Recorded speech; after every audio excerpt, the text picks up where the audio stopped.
So what is another way you died on the show, other than from a mailbox? Okay, so the mailbox took off my head on one of them. Another one, I was the owner of a theater, and I insisted on being the lead in the play or whatever, but I was too heavy for the harness. It's like a Peter Pan thing. And I'm supposed to be flying through the air, swinging a sword, and a cable snapped, and it got me in the jugular, and I'm hanging upside down, and I bleed out. That was a fun one. There was another one where I had this mullet, and not like the one I got now. And I'm with my friends, and the actual truck I owned was in this episode. And I was like this asshole guy that was always like ribbing my friends and shit. And we went to some place like some place outdoors that was over by like a reservoir or something like that. And I was kind of giving my friends shit, and they said like "fuck you" and all that stuff. And when they were mad at me and my character, I shoved a potato in the tailpipe, and they went to drive off, and the thing shot out and got me in the eye and killed me. I died that way. God dang. More. There's a couple more, but it's been so freaking long. But the one that I wanted to do the most was the coordinator called me. He said, I may have another one for you. I said, okay. He said, but there's an issue. And I'm like, well, what's the issue? He said, you've been on it. You've died more than anybody else on the show. And people were emailing the Spike TV said, hey, we saw that guy die last week. So I'm being recognized at this point. And he said, I'll try and get you in. And I said, okay, well, what's the episode? Oh, let me go back. Another one was a backyard wrestling one. Okay. Look at that one, the backyard wrestling episode, 1,000 Ways to Die. I forget what it's called. And at this point, I was a pro wrestler, and the coordinator asked me. He said, "Do you know who we could get a ring rental from?" I said, "Yeah, from my trainer Jesse Hernandez at Empire Wrestling Federation." So I called Jesse, and he got a payday out of it. And they said, well, is there another wrestler that you'd like to bring on the show that you could work with? I said, yeah. So I called Tyler, and we showed up with our gear.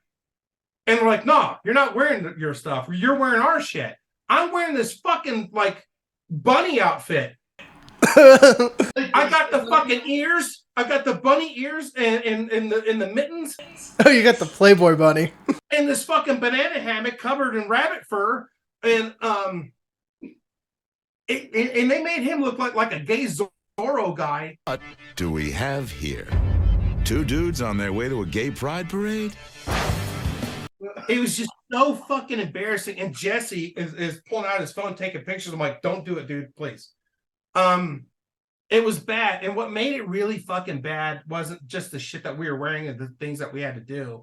How did they make you die? Or did they just dress you up in a bunny suit? That was it. And then you just died. We did the weed whacker thing, staples and shit, and the light tubes. And it was just stupid. It was dumb. But what made it bad was it was in the middle of the summer in SoCal. I had like 6 hours worth of tattooing done on my back the night before. And I'm taking bumps on this like searing canvas. It was fucking bad. Look that up. 1,000 Ways to Die backyard wrestling episode. It's a dirt bomb and something else. I forget, but it was pretty funny, but it was really embarrassing. And my friend Tyler, he said, I didn't know I'd be doing this shit. I said, well, I didn't fucking know either, dude, but we walked away with $1,000 each. So whatever. Not bad. Anyways, getting back to the one that I was turned down for, that pretty much ended my 1,000 Ways to Die career. It was an episode where there's a guy in one of those fold-up lounge chairs at a poolside, you know? Yeah. And they wanted the guy to be in one of those, and some girl in the bikini walks by, and the guy goes to get up to talk to her, and it collapses on him, and it grabs him by the nuts, by his ball bag, and he starts flailing around, and he falls into the pool, and the chair pulls him down by his nuts, and he drowns. And I said, Tony, I will do this one for free. Just please tell him I'll do it for free. This is the funniest fucking one ever. Oh my God, that's great. And I got a call the next day. He said, I'm sorry, dude, I tried, but they're going to go with somebody else. And that showed the reason why 1,000 Ways to Die ended